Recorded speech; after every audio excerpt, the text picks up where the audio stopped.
Oh, good afternoon, good morning, good evening, wherever you are listening to me. This one actually caught me unaware. All right, welcome to my today live broadcast. And today I'll be sharing about how our programming is being formed, which is also our mindset. So our mindset. So how is our mindset is formed and our programming is formed. So yesterday I talked about the process of transformation, where I talk about our thoughts lead to our feeling lead to our action, and our action lead to our result, which is also our lifestyle. So today I'm going to be talking about the background, the engine block in our body, which is our mindset, how our mindset is being formed, and our programming. So there are three ways in which we form our programming. So the first way is what we call experience. Experience means that what we experience while growing up, while we are still baby, when we don't know our left from our right. So this has to do about the verbal programming. Verbal programming means that what do we hear about people? What do we hear about our about this life, about rich people, about how we learn through our parents in this particular period. So meaning that a lot of things we hear from our parents and a lot of other people around us in our society, in our community. So this thing that was said to us, we don't know maybe they are true or they are not true. But depending on our background or our culture, we are able to model it. We are able to model it. And there are also some specific incidents. So these are the way in which our program is being formed. And aside the experience, we also have what we call the external factor. So this one has to do about our parents, who our parents is. So some people grow up from the rich family and they have a mindset that as I am too, I have to become rich, I have to become wealthy. While some people come up from lack and poor background. And these are the things that really shape some people's life unless you are aware of your external programming. We also have this from our culture, our religions, our education.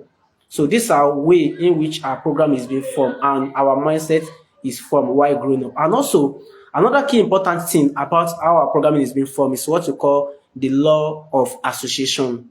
So they said you are the sum total of the average five people you hang around with. So we have people that Yoruba used to say that Aguntan to Bajani or Majegbe. We have some people that they're actually good people, but because they hang around with the bad people, they will definitely be one day become a bad person.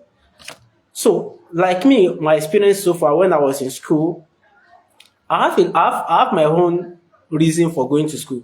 But there was a time when I get to school, I found myself in one of the association of that I don't really like. And before you know it, I started acting the same they are acting. I started missing class. We started playing around.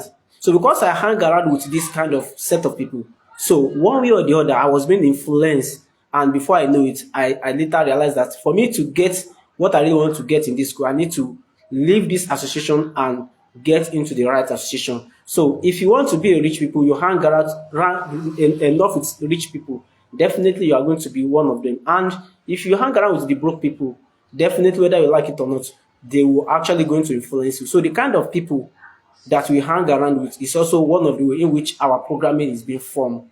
So the last and not the least, in which how our mindset is being formed is what we call our internal programming. And out of these three, the experience, the external and the internal factor, the most powerful is the internal, because this is what you said to yourself. This is what you think about yourself. This is inner voice that is telling you a lot of story. Like there's a quote by T.F. Eckert. He said, managing your own mind is the most important skill you could ever hone in time of both happiness and success.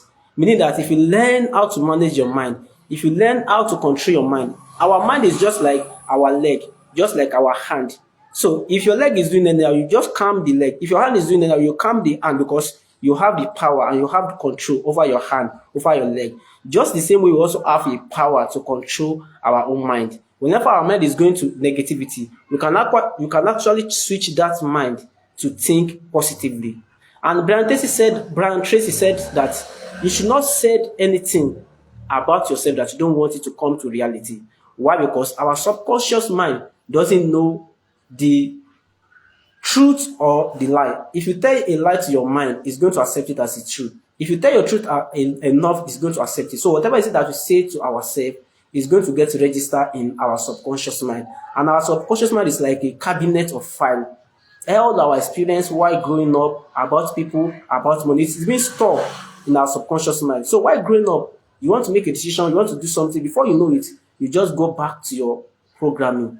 That is where we are going to pick something that we have experienced in the past, and that's how we are going to relate it to the present, and it's going to shape our decision at that particular time. So for we to be able to have a good thought, we need to be conscious of what is going through our mind, which is our internal. So if you keep saying something good about yourself, so even though our mind is going to bring a lot of negativity, but there's a way you can cancel it. There's a way you can cancel it. You can say, okay, thank you for sharing, and you move on. You don't entertain that. So because whatever it is that we entertain is what is going to be our reality. So we should be conscious of our what is going through our mind, what you are thinking, and what you are saying. Not even what you are saying out loud, but what you're actually saying. Are you saying to yourself that I'm good enough or I'm not good enough? If you say that I'm good enough long time, you are going to be the one that is good enough.